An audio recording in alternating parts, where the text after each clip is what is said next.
know what? Next Tuesday, I'm going to teach. You're going to sit down. Okay. Just want to show you this, so just when you get an idea of, it's not on yours, it's on mine. It's just like it, but it comes out of my physiology stuff because it's like weird. Fox, the physiology book, does a better job of showing schematics than our anatomy book does. But this is a nice schematic of what you looked at. You know, it's showing you the cell body nucleus, the dendrite, the myelinated axon, you know, showing you an axon, the Schwann cell. So that's what you were looking at yesterday. You should see the one out of the psychology book. It's better than that. So, well, this is better. This is like an 8 with the sausage. I know where you're going with this one. You're going to have to edit that again. Can we put that fan on? Hot. Yeah, can I put this fan on? It's pretty hot in here. Why? You'll be cold. I don't know if it even works. Well, then why is it in here? Just to look good. You know, a lot of things in here that don't work. I don't know if you're going to feel it. Like him, it doesn't work. Put it here. But he looks, well, he says it looks. We can ask his job. It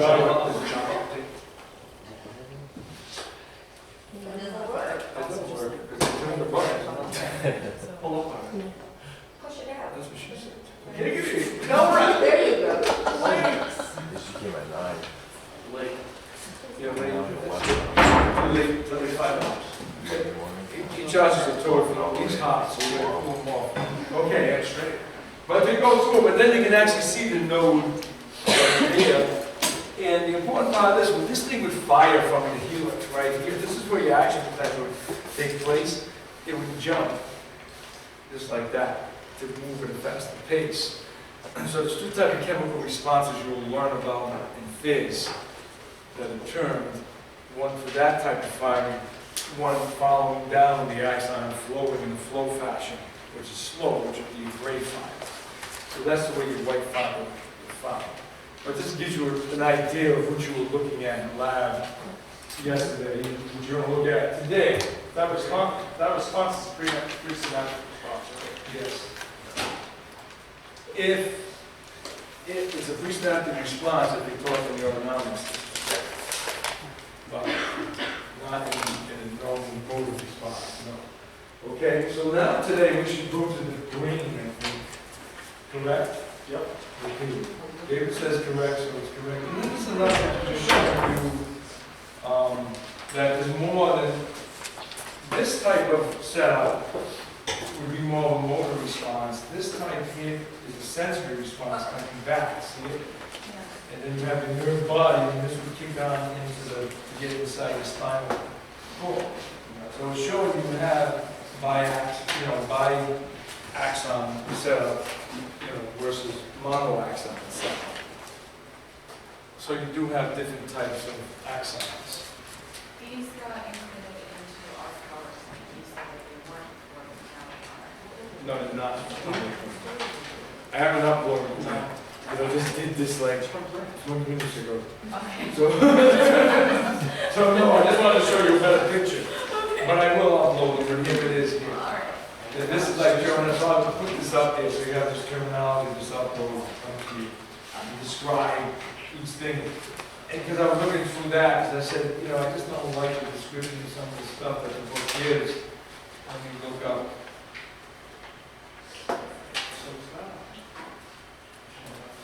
I remember the 13 should have been, the 12 should have been 13. That's a good question. All right, so another on spinal cord, yeah, I want to go down to the brain. We're going to talk about something that none you don't like to use. And that includes David. Our brain. I'm not editing that out, David. Huh? I said I'm not editing that out. You're not editing that out? No, I should edit it out. The world has to know. The world, she's editing it out. So overall, the brain, we've looked at it in lab, so you do have an idea of what it looks like, some of you. And the best way to learn the brain is to get all this down first in your head before you actually look at it. Or you just have no idea what you're looking at. So we have the hemispheres, or this whole thing is the cortex, the cerebral cortex. Because it's breaking into three types: association cortex, motor cortex, sensory cortex. The whole thing is cerebral cortex. Then we have the diencephalon. And you think of that thing primarily as your homeostatic center of the brain, because that's really what it is. Then we have cerebellum, which is your coordinating center, and the brainstem, which is your autonomic center of basic primitive structure. But this is your conscious brain right here. Okay, that's your conscious brain. That's your conscious effort to feel pain, to react to it, when you feel sad, you cry, your limbic system, your frontal lobe, and so forth. Here it is right here. Okay, so that's an overview of what you looked at in lab. We can break down further, and we'll do this when we go into it anyways, that you have the different lobes, the 5 lobes of the brain: frontal, parietal, occipital, temporal, and the insula deep inside. And the insula is really designed for taste. That's your taste response, gustatory. The gustatory tracts and centers are in there. Years ago, Miller had the best commercial because they were the gusto kids. That was their commercial. Today you have no commercials of things or songs to use that help you in anatomy. In my day they did. There's a lot of terminology that went with the anatomy terminology. The gusto of being. So you remember gustatory centers in the instrument. And you remember that stuff when you took neuroanatomy to make it a little easier for you. So that's kind of an overview of what, we're going to go through each part of the brain today. Next part that we talk about, we don't have ventricles in the brain, just like you do not. And we will come back to this when we get the spinal cord in our next lecture, but big time to talk about cerebral spinal fluid. But we're going to generalize some of the cerebral spinal fluid so you have some idea about it. But in this case here, we have lateral ventricles, third ventricle, fourth ventricle. And you learned in lab that the third and fourth ventricle are connected by this thing called the cerebral aqueduct. The ventricles form the CSF. We have a thing in there called the Brachial Plexus, a network of blood vessels that will create the cerebral spinal fluid. And what cerebral spinal fluid is, it's like a blood filtrate. It's equivalent to the plasma of your blood. So what does that mean? What's missing if it's plasma? Right, the cell volume is missing. That's what's missing. We don't need that in the brain. You'll actually get the oxygen levels carrying everything the way you need it. And if we look down at this, not this one, but this picture, we'll see how it works, that we have these plexuses in the ventricles to create our CSF, and it's going to flow down through the central canal, then it comes up under the subarachnoid space and around the whole brain. So it totally engulfs the whole spinal cord and brain. And when we do the spinal cord, this is when we get into detail of the CSF. We'll touch a little bit here, but it's telling you the choroid plexus of each ventricle. And the formation of this is pretty simple. In physiology, you're going to learn about an area of the brain called the blood-brain barrier. And it's a self-regulated structure. It doesn't need hormonal control to increase or decrease the spinal fluid or increase filtration of it or decrease. It'll do it on its own. It has that innate ability to do it. And it'll form on you so the capillary will come through and it'll cross the membrane. What crosses the membrane is this formation of CSF, which is going to bathe the tissues. What's it going to do when it bathes it? It's going to give it nutrition. Look what it has: glucose, oxygen, vitamins, iron. It would also have proteins and fats in there, whatever the brain is going to need. The brain really relies on glucose to function. Big time. So when you're on these cloud-free diets, that's why your brain isn't working that good. It really isn't. The brain needs carbs. The body needs carbs. There's good carbs and bad carbs. Just like fats. The body needs fats. Most of your cholesterol problems don't come because you eat too much fat. It comes because your body produces too much cholesterol. That's a product that you don't have to fast to see what your cholesterol levels would be. Fasting doesn't affect them that much. affect triglycerides, it affect blood sugars. Which you'll see, we'll talk about that, especially when you get into physiology. But unfortunately, you don't do a lot of GI and physiology. We don't have time. And you waste too much time on nerve, muscle, stupid stuff. You're never going to really deal with unless you become a specialist in that. But that's the key thing right here. Only recently they realized, in the last 6 months, that IG cells, immunoglobulin cells, do penetrate the blood-brain barrier. They didn't, for years they didn't do that. So specific white blood lineage cells do penetrate through. They never knew that. That was only found out recently. So they do find things here and there as time goes on, or change the name of something so you know, makes it worth you paying another $300 for a new textbook. So now you know. That's why you do that. And when this thing doesn't work efficiently, like your aqueduct plugs, or central canal plugs, this is what can happen to a baby. Hydrocephalus. Mars attacks, yeah. It looks like the little cartoon character Kazoo used to be on the Flintstones. And he had the big head. If only Fred could see him, nobody else could. Guys are too young to remember the Flintstones. That's good. That would have been Kazoo. But it's not, you know, it's not a funny situation. Luckily with a baby, his head can expand, or her head, because it's got fontanelles versus sutures. In your case, you really wouldn't see this, but this would be crushing your brain. So it'd be excruciating. And you do get a lot of cancers that will form in the cerebrospinal fluid that flow all around the whole subarachnoid space around the brain and spinal cord, which causes a lot of hydrocephalus and very hard to treat. But that's a nasty looking, you know, baby brother realize that. Two things to, you know, mammary body. The pituitary gland was sitting near it. On your plastic model, it's not a mammary body, it is the pituitary. Pituitary would be more here, but right here is the chiasma, so you know where it is. It's the crossing of the optic tracks to create the optic nerve. So that's what the optic chiasma is, for those who are unsure of what you're looking at when you're looking at that plastic model. Okay? And but if we look inside again, you see the corpus callosum. Diencephalon is here, like we just showed you. So your brainstem. Fourth ventricle aqueduct, third ventricle's up in here. Okay? And then your lateral ventricles are here. But it's just to give you an idea of what you're looking at when you looked at it. There's your Abavite, tree of life. Right? Abade, tree day, plant the tree. You know, and then your spinal cord. So pituitary gland hanging off. And there's the chiasma right near it. Mammary bodies are tucked up high. So in the plastic model, you don't see the mammary bodies. They're too far up there. But in theory, it looks like things hanging off your brain. Place of important also. So those are some of the things. And what's the difference between a gyri versus a sulcus?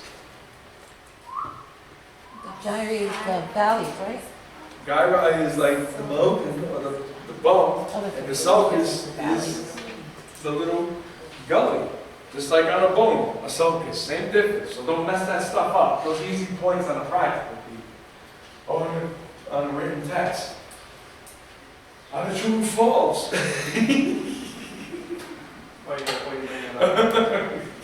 Because you know it'll probably be reversed once. Probably will be reversed when it's supposed to. Just for David, we do that. Well, we're going to do it for you, David. We want you to feel comfortable in this moment. We'll go back to this after we go through all the brain. So let's get into the actual nitty-gritty out of the brain. And here we go. So, you know, the big thing today is trauma to the brain. Right. And then you shouldn't even fumble the damn ball. That's the sad part. That's the day. You know? You're probably on a full scholarship. You're at Auburn University, so I'm sure you're on a free ride. So catch the damn ball so you win a championship. But no. But, you know, there's a lot of sports, traumatic incident, concussion to the brain and so forth. We'll get to that after. And this is amazing, looking at someone with Alzheimer's versus a normal brain. Look how much dead, blue means there's no activity taking place. You know, meathead, dead from the neck up. That's the Archie Bunker's favorite saying to his son.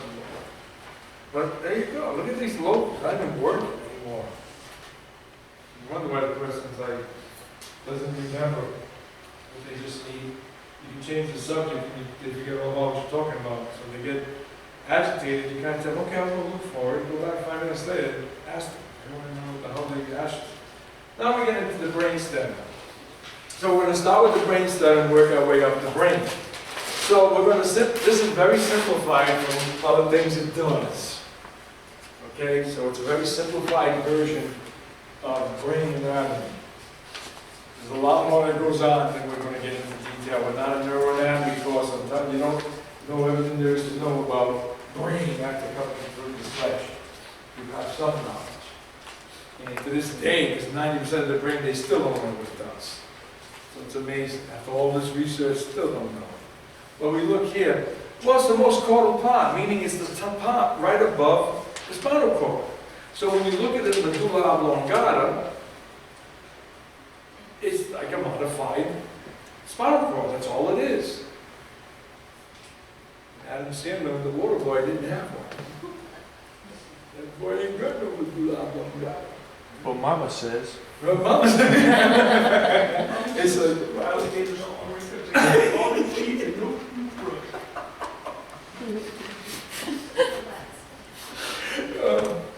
No problem. I'm making fun.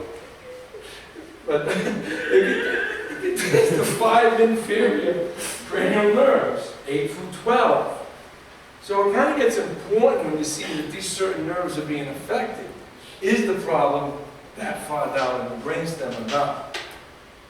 That's why certain traumatic episodes, severe whiplash, things of that sort, can affect the brainstem. Because when the head whips that badly in an automobile collision, literally you'll traction the brainstem right down into the foramen magnum and tubes it. That's why there are those wonderful symptoms of vertigo and everything. Why we're getting vertigo? It is the 8th nerve all screwed up because you're just traumatized. You know, insurance companies will tell you, well, no impact doesn't mean anything. Well, 5-mile-an-hour impact has enough G-force to snap a neck. There's enough G-force. There's 4 G's of force in that impact. If you're caught off guard, between 5 to 10 miles an hour. So it takes off outer space, and that's about 3 G-forces.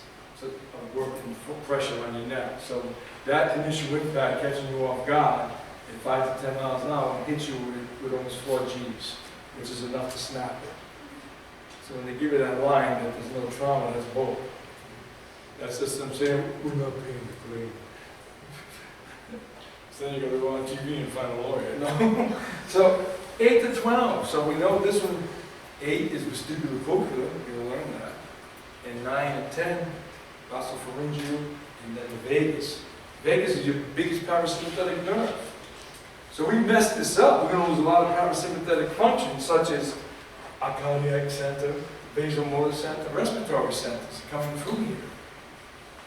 So this is why you literally can be brain dead and still be alive, your body, because you still have these centers running because of the brainstem doing the autonomic functions. Controls swallowing, coughing, sneezing, hiccups. They're really not sure to this day what a hiccup really is. They thought it was spasms of the diaphragm. It's not. Why would that go away when I skate you? Very annoying now. Right. Throw a bomb at your game, standing with your back to that, get rid of it. You go flying out the window and crashing somewhere. Here comes the boy. But no, to this day, they're not sure what they got. You know, as a kid, my grandfather had him for 30 days. I remember that. They had to put him in the hospital. He just twist on. I thought it was hysterical. I was like 7, 8 years old. I thought it was funny as hell watching it. I was smacking God. Yeah, when we were a kid. And the funny thing is, they couldn't figure out why he had him. They couldn't stop him. and he didn't speak English well and stuff, and they left like a fool. Back then when we were in the hospital, they give you a glass this big of mouthwash, I don't know how you're gonna do with it. The glass was like a big full 8-ounce glass of mouthwash, well, he didn't know, he drank it. He drank the whole mouthwash down, the mouthwash has alcohol, right? Definitely back then. After he drank it, it comes one away. They sent him home. After that. But to that day, they never knew why he had cramp so bad. Pressed, curing hiccups and things. Right, press cures anything. So, you know, swallowing, so coughing, sneezing, this all comes out of your brain stem. So if you have a lesion there, you won't be able to swallow. You can lose your sucking response. You can't even draw in liquid for a straw. You lose this stuff as this starts to get worse. You know, hydrocephalus pushing there would create these problems. So with trauma to the back of the head is why people can die. You know, you're playing around pushing, she falls backwards, whacks her head on the back of a table like this, dead when she hits the floor. That's manslaughter. You didn't have an intent, but it happened. Because you wiped out these areas when she hit. Or he hit, either way. So you gotta be careful with the back of the head and neck. It's a very delicate area. But just remember that, 8 to 12. When you get in nursing, they're gonna play big on you in med surg too, of course, when it comes to cranial nerves and stroke. And they'll ask you an area of the brain, what nerve should we see damaged or lesion? What should I see? That's a lot of clinical questions we're going to ask. So you really got to get this in your head. Okay, 8 through 12 are here, real caudal part of my brainstem. Okay, so make sure you really learn this when you do cranial nerves. Now we go into the brainstem, the pons, the swollen area that kind of sticks out. Because these, when the brains hold together, you only can see medulla and pons. You can't see anything else. It's that, you know, your cerebellum in the back is, and then you get the hemispheres cloaking everything. Diencephalon and midbrain you can't see. It's too far up inside. So from a whole brain from the outside, you can't see it. So this most second region contains cranial nerves 5 through 7. Well, now we're doing a lot of facial stuff in 5 and 7. Who's ever heard of trigeminal neuralgia? Right, very painful condition. Affecting cranial nerve 5. 6 will be on the eye to look out to the side. 7 is facial, Bell's palsy. Is there a Bell's palsy? Pretty nasty versus visually. They gotta tape the eye shut so the eye don't dry out and stuff. Versus when you first see it, it's right, the person's having a stroke, but blood pressure, everything's normal on them. No other body signs, so you rule out the stroke first. You rule out and kill somebody. Bell's palsy can take 6 weeks, 6 months to clear up. There's always residual damage though. Because you stepped on it? Oh, you stepped on it. I thought you said you stepped on it. How far does the pons stick out? Anterior, pretty far. Yeah.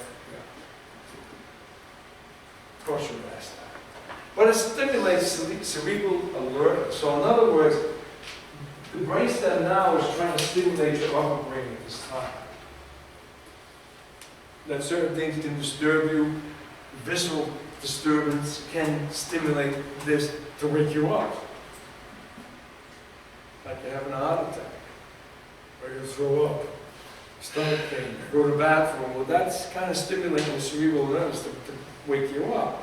For that to have an effect back on you. And eventually this is why you'll pass when you're totally brain dead without life support in some cases, because you need this. You're not getting this anymore. Because you can't stimulate something that's not there anymore. Then it regulates skeletal and visceral muscle activity, especially skeletal muscle. This is why I reward someone going in the air. They all go in that fetal position if you live to that point. If you're lucky enough to just drop dead, then you don't. Just drop. You stay in the position you fell in. But in general, when you die quick, that wouldn't happen to you. When you see people wasting away from different disorders, they all go into that same fetal position because this is taking over. So usually it's the flexor muscles that really are under control and pull in. You can see that. So that's the reason why you see it. And the visceral muscle activity taking over the respiration. And the respiration starts changing. So you can see this stuff here. Well, that part of the brainstem is controlling it, but it does need other controls sometimes to make it work. Remember, this brainstem, this region, pons, still have an influence on the one below it, the medulla.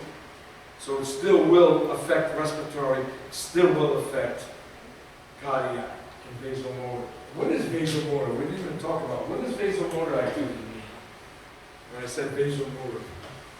Is it basal with a V or a V? V. V, not B. Might not sound Spanish.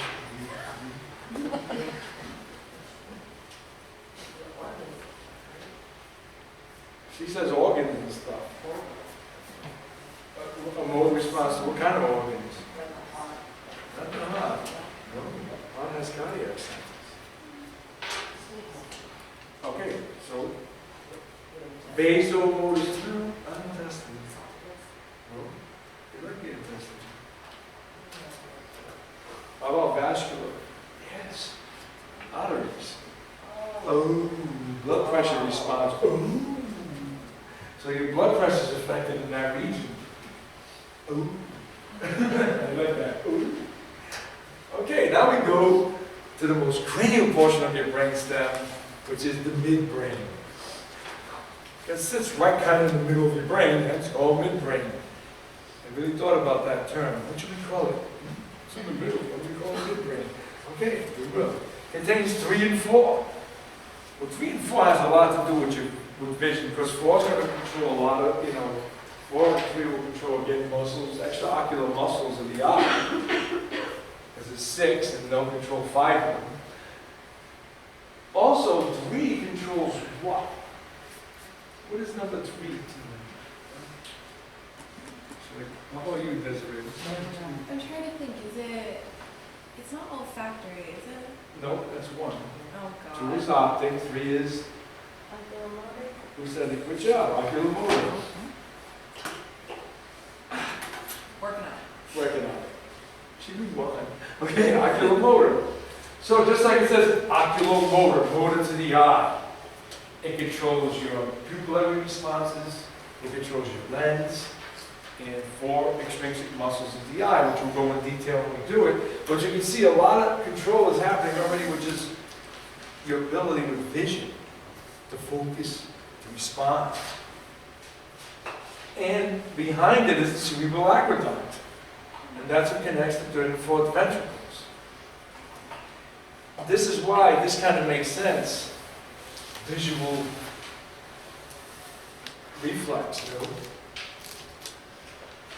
auditory reflex. It's going to stimulate, this will kick down and stimulate your medulla for hearing. They'll turn on hearing to get it into the brain. So you can see, that's there. The visual, big time. Visual reflex. Your pupillary reflex is coming out of this nerve, number 3, which is coming out of this part of your brainstem. So when you start seeing the cranial nerves are kind of like modified spinal nerves. That's exactly what they are, coming off your brainstem. And there's your 3rd and 4th ventricles. So if you have a problem in that cerebral aqueduct, you're going to do a lot of damage, especially to the corpus spinal tract. That's your major motor tract in the body. That's a large, white, myelinated tract coming from the cortex through all the way down to you. That's why a baby can't walk until it's 10 months, 12 months, 14 months old. That tract's developing. Hasn't developed yet. It's myelinating itself. So if you want to see what neurological disorders look like, you can go to niece at home or nephew or whatever, the babysit. Just play with the kid, you'll see. It's like a year old. All the disorders are there. It hasn't all developed yet. Yeah, so it was great. When I was in school, I had a daughter that was, at that time, was like a year old.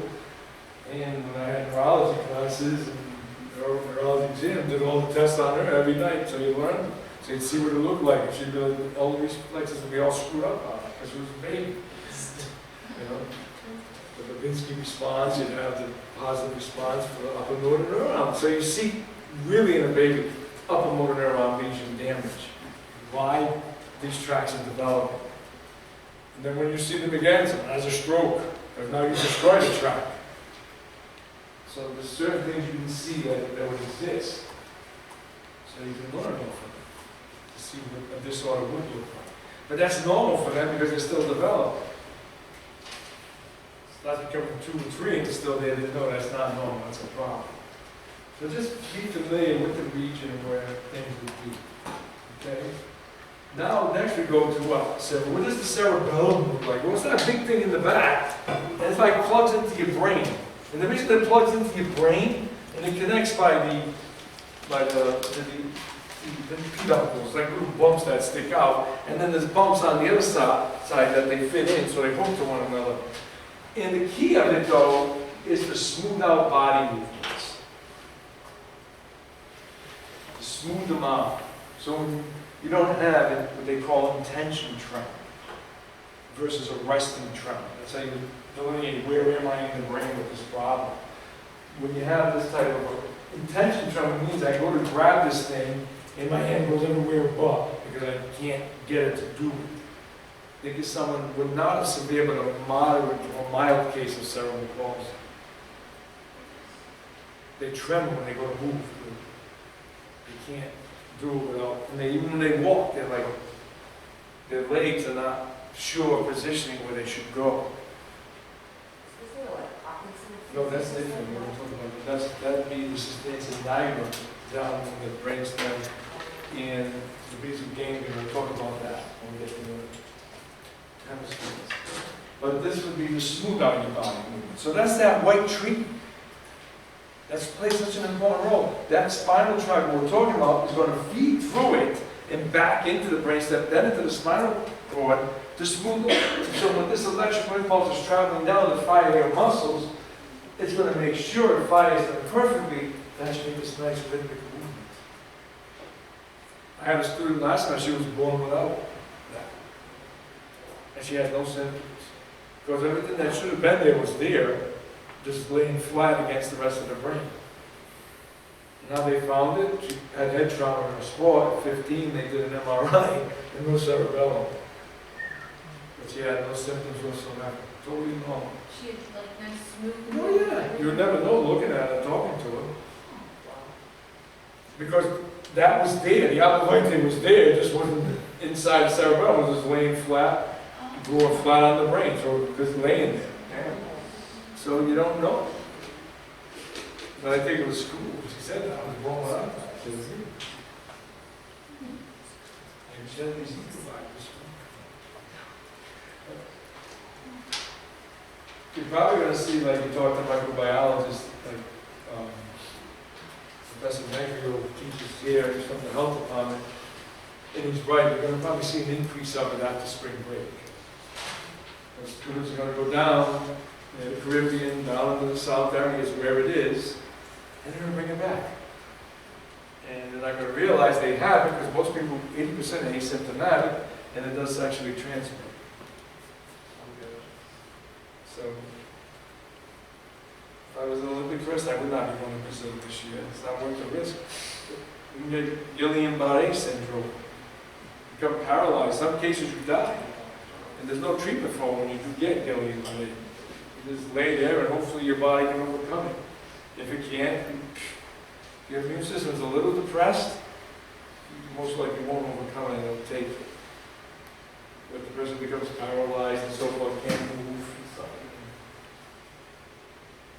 So, you know, there is risk.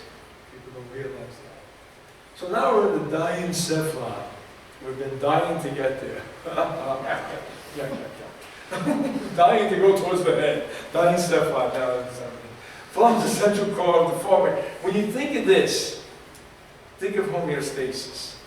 The thalamus is your main homeostatic center in your brain.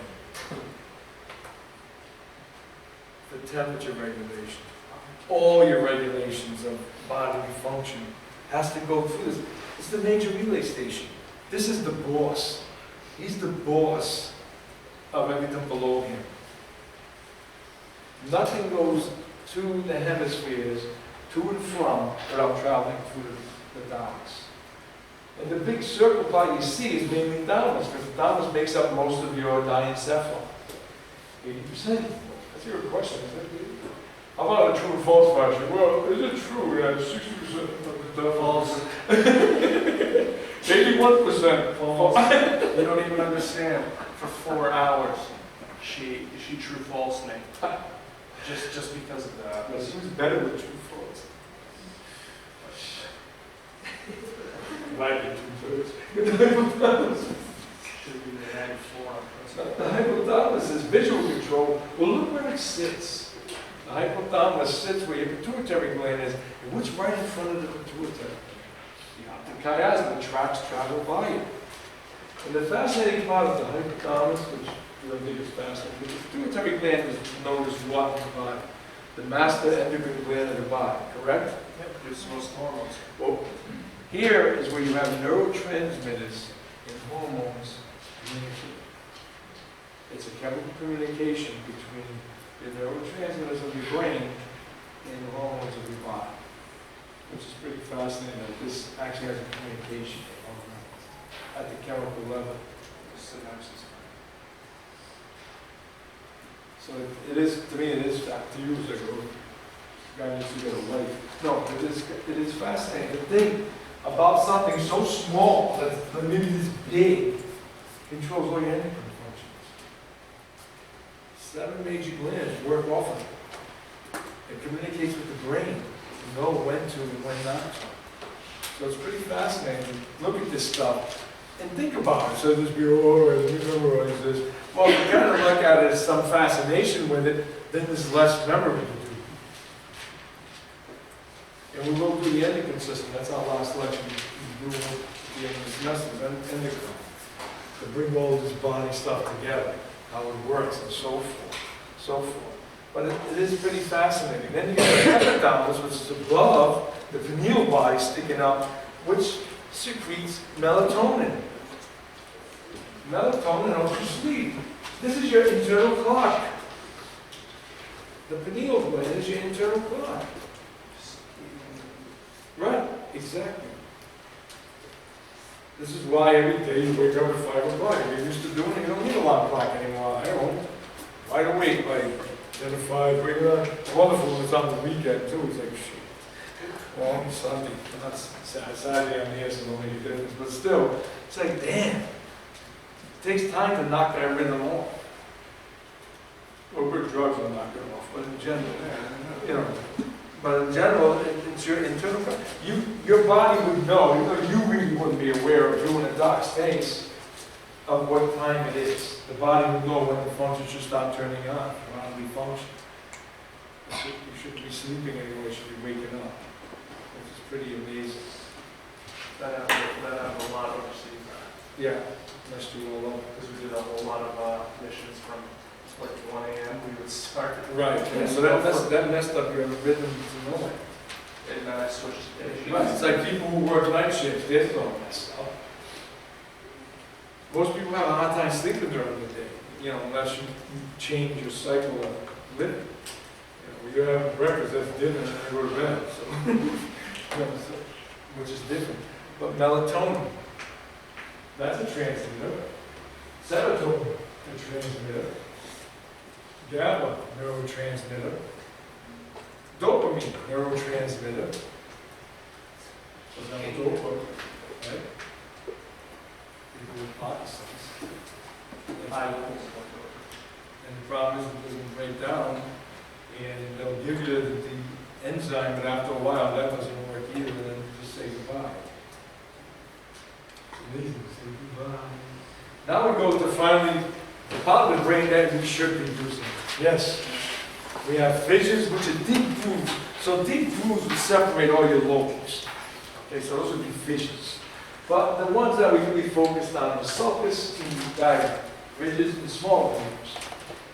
But if we reverse that, sulci are ridges and gyri are grooves, this is true or false? Most people would say, true. 80% I need to say true to that statement. If you reverse these two things, true or false question, most people get that wrong. So is that on time? It might be. So you've been warned. Lobes, there are 5 lobes. You went through them: frontal, parietal, occipital, temporal, insular.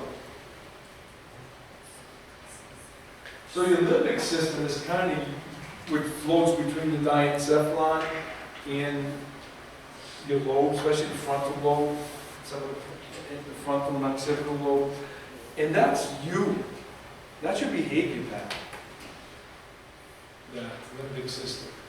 And with diseases such as fibromyalgia, they've seen there's a big relationship now with that limbic system. That they realize fibromyalgia syndrome, which was really a garbage category to throw a patient into because you couldn't figure out what was wrong with them. So, oh, you're fibromyalgia. And the federal government actually offered offers a permanent disability for it.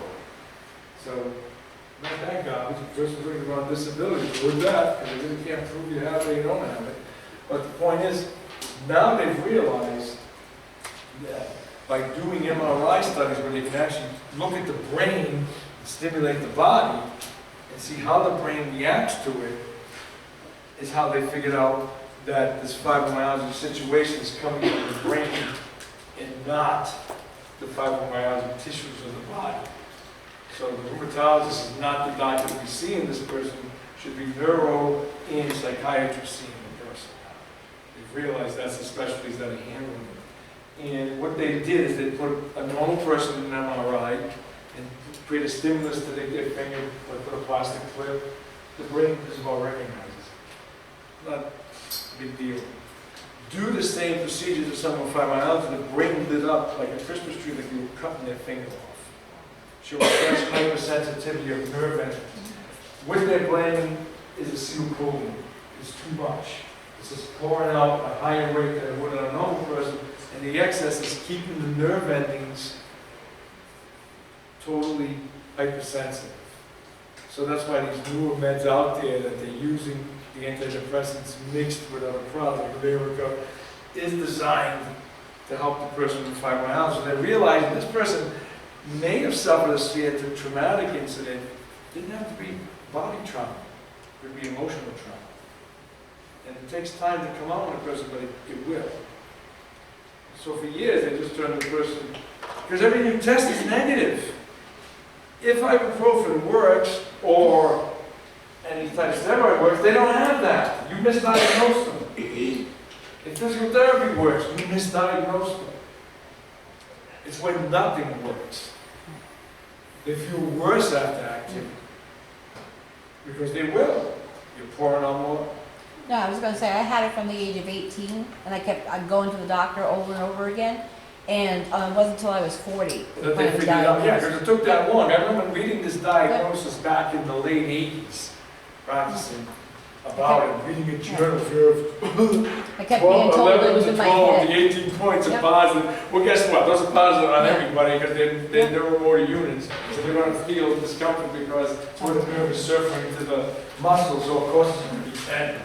And then, yeah, we more tense. But the point is, when nothing else is showing up, that's what you know to go. And if you use antidepressant mixes on these people and they stop responding, now you know you're getting. A lot of them, though, have chronic fatigue with it, which is due to their bowels. So they wear out quick. But usually it's through counseling and newer type antidepressants that you're helping these patients respond better. But before that, they didn't. So they're not crazy. It's Right. real. It's a real disease. And they figure that out by paying attention to your limbic system. We'll look at it after. So we have 3 major functional areas, just like we had 3 major, what? Neurons, right? Well, here they are. Motor, sensory, association was our integrating area. So here we go. Motor control, voluntary movement. So you can voluntarily move because of this brain. You feel things because of this brain. You're conscious. And to learn about conscious sedation, well, we're taking this out. You're not aware anymore.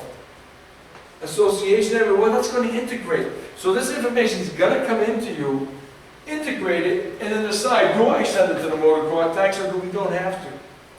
We just put it aside. So like burning your hand. Realize how fast all that takes place. How long does it take to take your hand off a hot plate? Less than a second. Exactly. Probably milliseconds. Realize how fast that all took place? From coming up to here, going in your brain, deciding what to do with it, kicking it back out, firing all those muscles that are needed to fire to do this. I mean, most times when you do most movements of your body, you're bringing in close to 300 to 400 muscles at a time. Just to perform most ADL activity. Don't even think about that. Now you do. Did you go over this fancy? Well, look at these different areas. They have white matter. The one that's difficult to figure out is the what's the matter. Right? The what's the matter? What's the matter? I don't know. Tell me. Cerebral myelinated bundles of fibers. Commissions. Not commission, but commissions. The largest commissioner of them all is the Corpus Callosum, which does what? Coordinates the two hemispheres. Without that, the right and left don't know what's going on. You must know people like that. Man. Well, what are some other commissions? Any of the small ones that will come around that are white fibers into the fiber tracks. Part of the cortical spinal where it would originate would be a commission. But this is the largest of them all. And in cases of severe seizure disorder, they'll go in and cut this. So the brain doesn't fire so much in both hemispheres back and forth, so it cuts it down. But the person now loses a lot of ability. They still can do it, but they're going to pay attention to what they're doing. For you to take something and pass it from one hand to the other, do you have to look at that? No, you just do it. You, to take a pen and go, well, here, I'm going to put it in this, you have to think, no. But they literally would have to look to perform it because this side doesn't know what this side's doing. And the ability for you to take this and just do this, that's because of this. Okay? Social areas of language, the ability to understand the language, speak the language, write the language. So a lot of real heavy science brains or mathematical brains have different region more pronounced than the language area. So they have a harder time with foreign languages, grammar. So they become scientists. Because you have more of a math brain, analytical brain, than literature. So that's why certain courses you struggle with compared to others. It's not because you choose the puns not really correct, you're stupid. No, it has nothing to do with being stupid. It has to be doing what your brain is designed and likes to do. And that's what changes you. That's why you can't force yourself because mommy and daddy want you to be a nurse. Can't. You have to want to be a nurse because that's your desire and you love science. If you don't, you're going to hate it. Not that you won't get there, but you're not going to like what you're doing. Then you go to work every day. When you like what you do, you don't work. Just go do your job. Just go do your job because you like it. I mean, you won't retire someday, but you don't mind doing it. And when a job becomes that you really don't like it anymore, it's time to leave. Go do something else. Get educated and you can. So that's the key. To get a master's, all of you someday, is not a waste of your time and money. Because you can shift all over the place once you do that. Especially in the sciences. There's so much opportunity for you. You can go college level teach, you can go research, you can go whatever. But you don't have to stay stuck seeing patients, that's what you don't want to do it. Because you do change as you get older. Just keep that in the back of your head. And then projection fibers, these are the ones that descend the tract from the cortex. That's your motor and your sensory tracts. They're going to project up and down. Dorsal columns. Dorsal columns are there to help regulate that you know where your legs are. You know where your arms are. It's proprioception. That's a balance. Right. Plays with the vestibular system. That's how it ties together. That goes off. People walk, you see people walking funny like this. Yes, I'm walking like that. People walk by like that. But they say, I'm supposed to screw it up. But you do it for a reason, because you don't know where your foot's landing. And there's disorders that can create this. Don't take care of your diabetes. Eventually you will have it. You're going to get constant problems with peripheral neuropathies, and eventually peripheral neuropathies are going to go back into the spine and going to affect your dorsal columns. The person walks funny. Person with foot drop, what would that be? How would somebody walk like this? What would be weak? Keep the beat. Well, keep the beat. Playing the band too long, huh? That means what? Probably the common frontal nerve, the common fibula is damaged in that case. So you pick up the way people walk. Now where's my friend with Parkinson's? The gray matter. The gray matter in the upper brain and the substantia nigra and the brainstem are affected.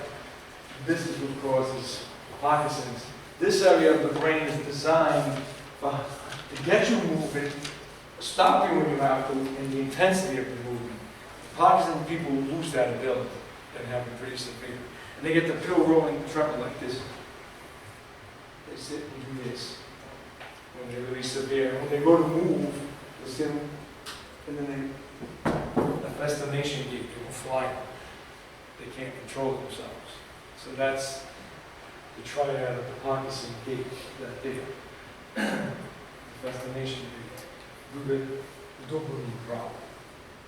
Doesn't mean they're doping. So you're going to learn there's so many different neurotransmitters and you affect these things. How about myasthenia gravis? What's that? Say it again. Myasthenia gravis. It's important. That's a neurotransmitter. Let's just see what again. It's a disease I believe that your nerves cause muscle loosening. Because of, that's right. The neurotransmitter, see the cholinesterase is gone. You lose it.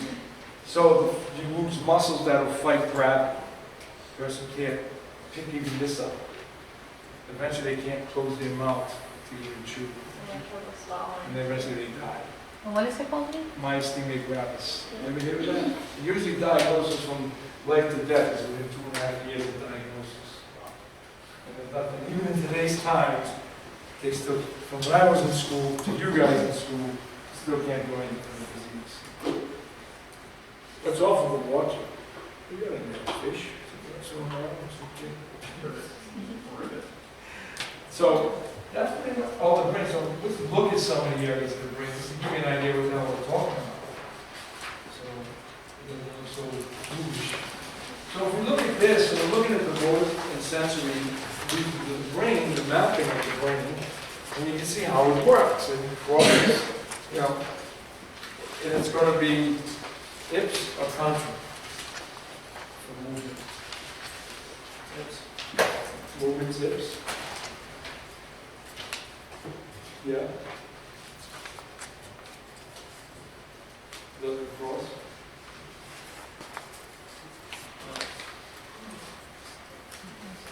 So when I lesion the right side of my brain, I don't lose function on the left side. So that means it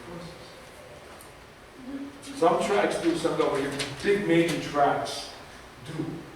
They cross. So if I have problems here, I have problems here. Okay, and you're seeing sensory motor, how it's showing you how it sets itself up. Somatic sensory, and then the primary motor cortexes. Do they know why that is? Why the right brain affects the left side and the left brain affects the right side? Supposedly it's more for the body to protect itself. That if you lesion out one side, you still would have function on another side. Comparisons of both sides controlling the same thing. Oh, yeah. That's right. It's a developmental thing over the way we evolve. And this is showing you the different areas of your brain, your motor cortex, where it would be sensory cortexes. So it's showing you pretty much visual associating back here, to give you some idea of where things would be in your brain to function. Where some people don't have the primary olfactory cortex. What's olfactory? Your sense of smell. Yeah. And right up above that would be the insula, the sense of taste. So your emotion, look what your emotional in this. It's all this. Your frontal lobe. Right, but all this. This is your limbic. It ties into the diencephalon.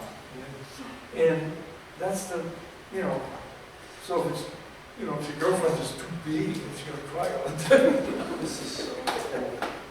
But I mean, it's so cool, they map this stuff up. And they still don't know. If you read your textbook on this, they'll tell you they still don't know what over 90% of the brain does to this day. There's so many areas in there that they think it does, because they see it, they see the neurons light up, that they can see them firing. But in general, they don't know 100%. Like the pineal gland. Oh no, maybe that's just a guess. Melatonin is just one thing, but that's all they know. Cult of God. Yeah, the God book. That's why he has a God complex, he's got a big pineal. Giggity. But it's just fascinating to see this stuff. And the thing is, if you actually did hold a human brain in your hand, and I had the luxury of doing that when you took them out, it looks like a glove of clay. You look at this thing, and you hold it, and you say, this is the person. Your brain is you. Because as you get older, you don't realize you're aging. Your brain doesn't. See, the brain in theory really doesn't age itself like the body does. It's kind of weird. You get to a certain age of life, and then you never change from that age. So never grow from 16, never grow from, most people that are in their 40s or near 50, they still don't mentally feel any different than they did in their 20s. You don't. Ask anybody that's any of your older students, you don't. You look at the mirror and go, whoa, what the hell happened? I'm a young man trapped in an old man's body. That stinks. Somebody stuck in the house.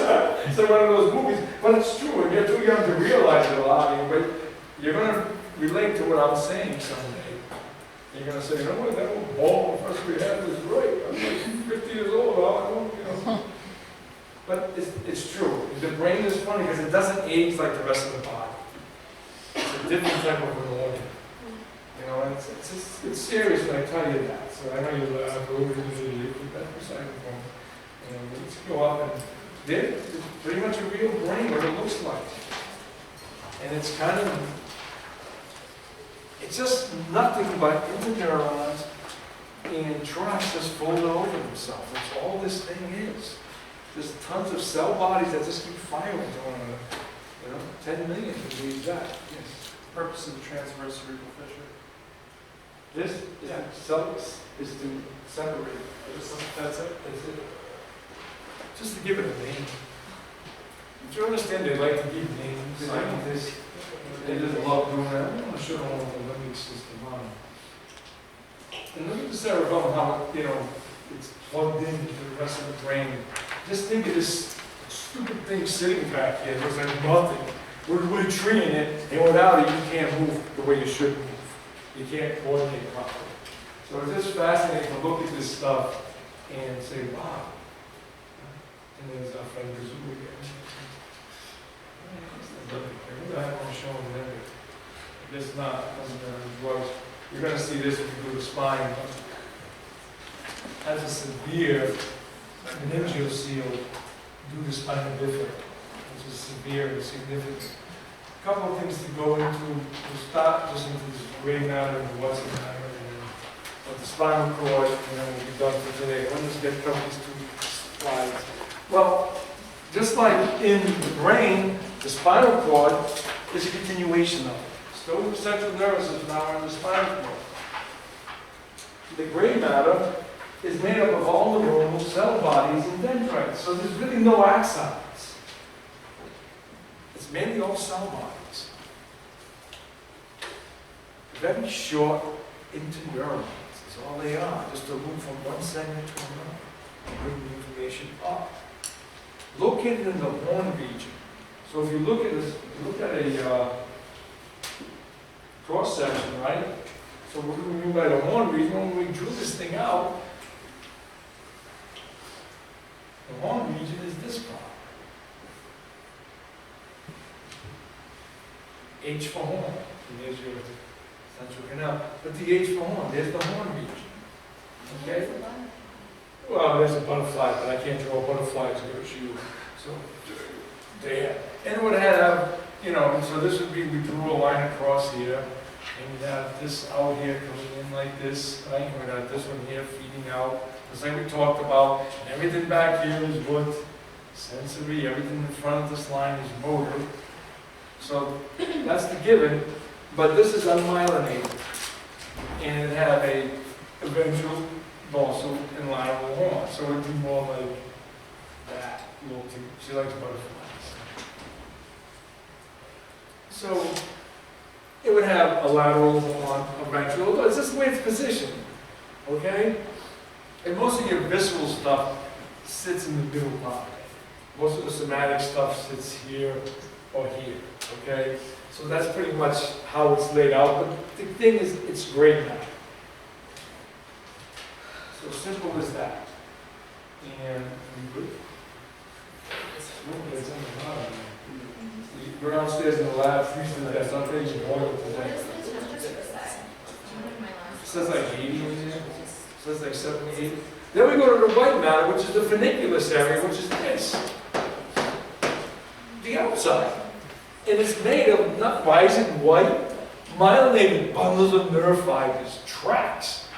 Myelinated tracks, so the fast motion takes place there. The quick responses. Cortical spinal tract. Ventral and lateral spinal columnar tract. Dorsal columns. They're in that funicular area.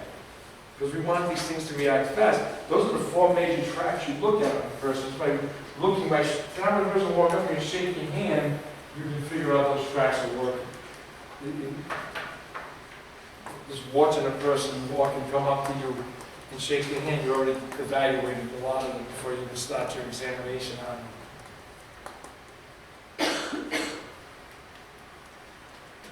So if you need this.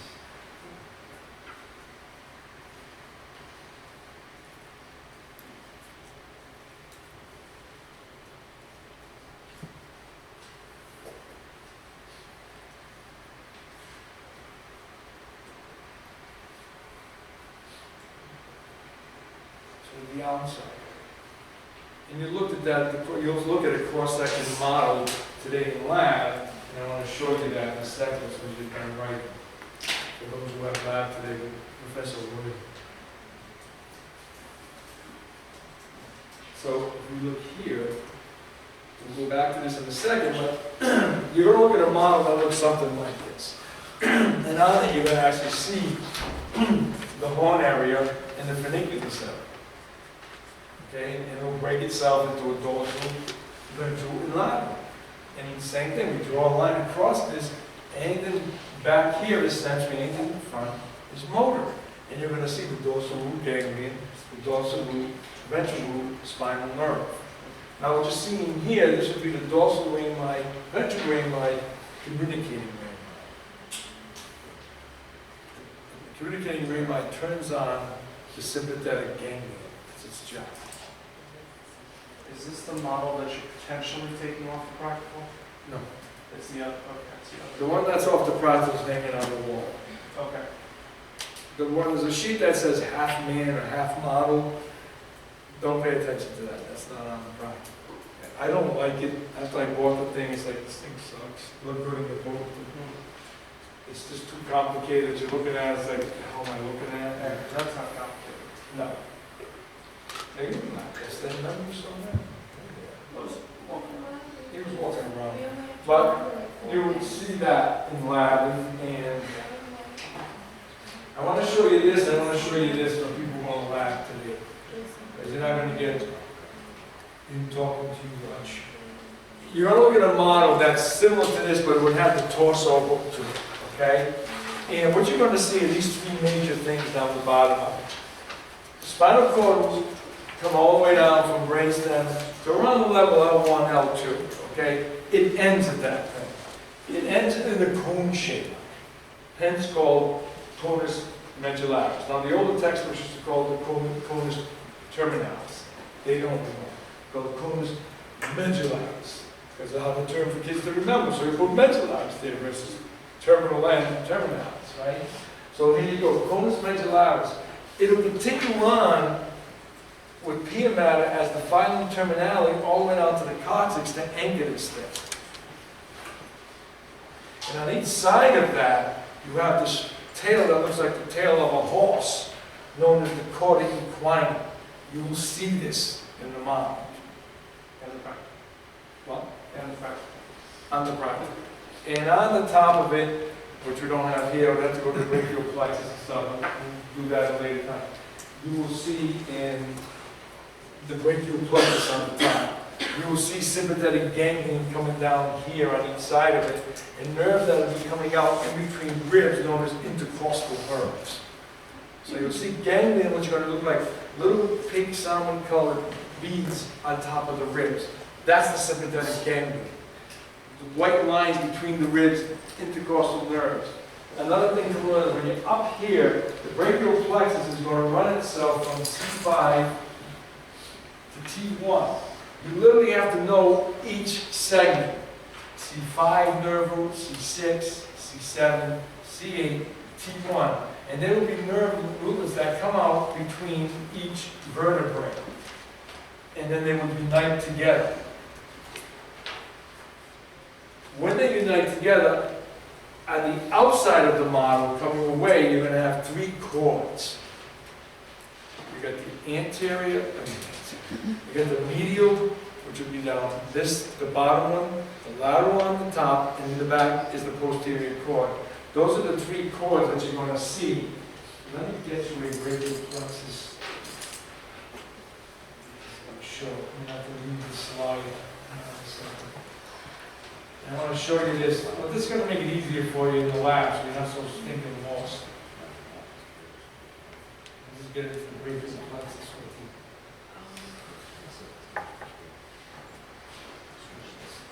Okay, so here's the brachial plexus right here. I'm going to see this boom would walk. You would see from here to here connect.